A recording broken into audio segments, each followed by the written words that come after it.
Ito, ano gusto mong ano sa blender? Ako, Carrots.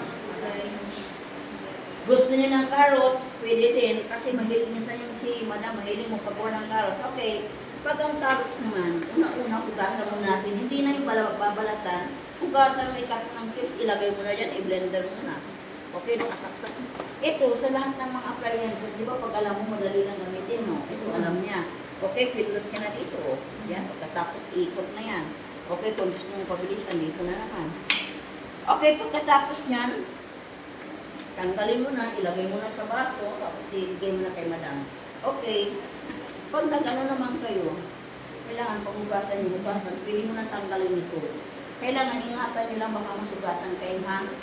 Okay, ito namang ano na to, ito blender na to, pag nag-blender naman kayo, huwag nyo masyadong punuin. Tapos, nag-blender kayo ng avocado o kung anong kahing putas. Tapos, punong-puno, ang yellow is below. Masisila yung blender natin, hindi sa umikot, diba? Hindi lang kalahati. Pag punuin mo, okay, umiikot naman siya, kaya tumatagos dito. Kailangan ang gagawin natin, pwede naman kalahati. Isunod mo naman yung pangalawa. Okay, pagkatapos gamitin, okay, pag bilog pala yung yelo, anong gagawin natin? I-clutch natin. Pero sa Bisaya, kay untog lang mo na sa madali lagay. Pero, pwede mo naman gagawin mo sa siguro. Basta okay, paglagay na bilog dito, ha? After 2 years, pwede na kayo mag-ano, mag-blender kayo ng avocado, pwede bayabas, pwede maamon ko, mahilig niyan. Pwede mga ano, kahit anong putas, pwede papaya, di ba? Watermelon. Lagyan nyo ng gatas, o pwede. Dito naman tayo sa, ang tawag naman ito ay microwave, ay hindi, coffee maker. Okay, una-una. Dito ilalagay yung tubig. Sa hindi mga alam, dito ilalagay yung tubig. Okay, dito naman ilalagay yung kape. Okay. Anong kadalasan natin kape ang ilalagay dito? Broad coffee. Pwede din kape na native. Okay. Depende kay madam ang. Pero ang madam doon, hindi sila mahilig sila gumamit ito. In case na ang nagamitin ni madam. Okay, depende. Sabi ni madam, gawan mo ko ng bed coffee. Ilagay mo lang ng tatlong scoop. Example, yun.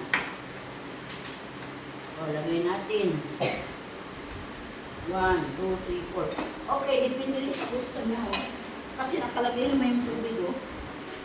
Okay, pagkatapos, saksak mo na siya. Pero yung tubig, dito siya tatagas. Malalaman mo lang siyang pagtapos na yung tubig tumatagas dito. Pag tumagas na yun dito, nasali na yung tubig niya, malinaw na yun, wala na yung sapal. Alam mo ba yung sapal, yung kape, di ba may bilog-bilog yan, may mga sapal. Dito, malinis na yan. Malalaman mo lang siya pagtapos na kasi hinto na, kasi tatapos na yung tubig, magsasali na yun dito. Okay, pag puminto na, ibig sabihin, ito na naman, oh. Tuloy mo na. Okay. Kung gusto ni madam na kalong, lagyan mo ulit ng kape. Okay. Kung lagyan mo lang ganito, pasilin mo sa ilagay mo lang, baka gusto ni madam magkape. Ibigay mo na kay madam. Okay? Dito ilalagay yung tubig, dito ilalagay yung kape, at saka ano. Pagkatapos yung gamitin, kailangan ay hugasan. Meron pa yung nakalagay dito ng tawag mahinday. Yung ano, may lagay pa niya na papili. Okay, ito, pagkatapos yung gamitin, pag may tira naman, pwede nyo inumin.